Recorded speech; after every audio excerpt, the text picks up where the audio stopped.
Operation सिंदूर की ऐतिहासिक सफलता पर ज्वालामुखी शहर में शुक्रवार को एक भव्य तिरंगा यात्रा का आयोजन किया गया।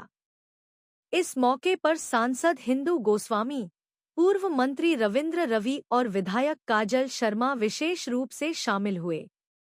यात्रा में भारी संख्या में युवाओं, महिलाओं, भाजपा कार्यकर्ताओं, मंडल सदस्यों और बुजुर्गों ने हिस्सा लिया।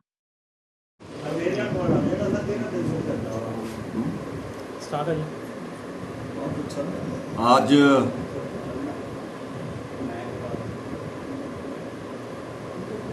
ऑपरेशन सिंदूर के अंतर्गत जो तिरंगा यात्रा पूरे भारतवर्ष में तिरंगा झंडा के तले हमारी जो है आन बान शान तिरंगा उसके झंडे तले जो हम निकाल रहे हैं, उसी कड़ी में ज्वालामुखी विधानसभा क्षेत्र के अंतर्गत आज ज्वालामुखी मंडल के का भी हमने यहाँ पर तिरंगा यात्रा का आयोजन किया, जिसमें सुश्री हरि हिंदू गोस्वामी जी मुख्य अतिथि के तौर पर और पवन काजल जी विधायक हमारे कांगड़ा के ये भी शामिल रहे।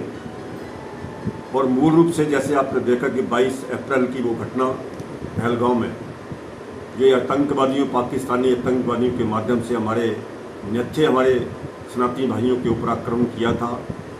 26 हमारे भाइयों की वहाँ पर हत्या कर दी गई थी, जिनमें से एक नेपाली था और 25 भारतीय थे। ये जो उन्होंने एक बहुत ही निर्मम हत्या वहाँ पर की थी, उस कड़ी में हमारे प्रधानमंत्री ने, आपको याद होगा, वो रियाद यूएई की दौरे के ऊपर थे, वहाँ पर से वापस आए थे। उन्होंने आते ही यहाँ पर कहा था कि इनको हम बहुत सबक सिखाएंगे कि उन्हें आने वाली 7 पीढ़ियाँ भी याद करेंगी कि आतंकवाद को हमें जड़ से ख़त्म करना है।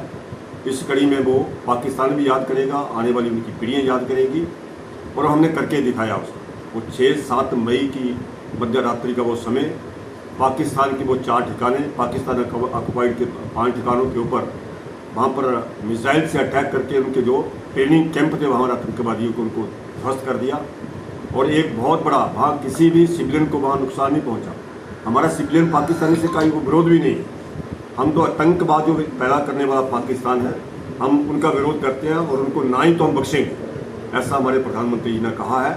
उसी कड़ी में अब स्वतंत्र हमारे जो सैनिक हैं तीनों अंगों के हमारे, चाहे वो थल सेना है, वायु सेना है, नौसेना है, इन सभी के जांबाज सैनिकों को हम नमन करते हैं, उनका धन्यवाद देते हैं कि आपकी इस जांबाज जो आपने वहाँ पर दिखाई है उसके लिए आप बधाई के पात्र हैं।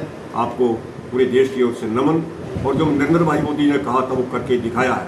उसके बाद भी जब पाकिस्तान फिर हरकत में आया, हमारे ऊपर आक्रमण करने की कोशिश की वो ड्रोन के माध्यम से, तो आपने देखा होगा कि हमने फिर से जहाँ जहाँ उनके ये सैन्य अड्डे थे, जहाँ उनका एम्यूनिशन था, वहीं पर टारगेट करके हमारे उन सैनिकों ने, हमारी तीनों सेनाओं के अंगों ने वहीं पर उनको ध्वस्त कर दिया, ख़त्म कर दिया। ये भारतीय सेना को श्रेय जाता है, हम उनको नमन करते हैं, उनको धन्यवाद करते हैं। फिर से हम आगाह करना चाहते हैं पाकिस्तान को। प्रधानमंत्री ने पिछले कल भी बीकानेर राजस्थान से वहाँ पर जो कार्यक्रम में गए थे, वहाँ भी कहा है कि हिंदुस्तान की तरफ जो भी आंख उठाकर देखेगा हम उसको बख्शेंगे नहीं, चाहे वो कितना बड़ा चाहे देश हो, चाहे कोई दुश्मन हो। लेकिन भारत वो भारत नहीं रहा, वो भारत 1965 वाला 1947 वाला भारत नहीं है। अब भारत नरेंद्र भाई मोदी जी के मेहनत के साथ, उनकी अगुवाई में ये देश बहुत आगे बढ़ रहा है।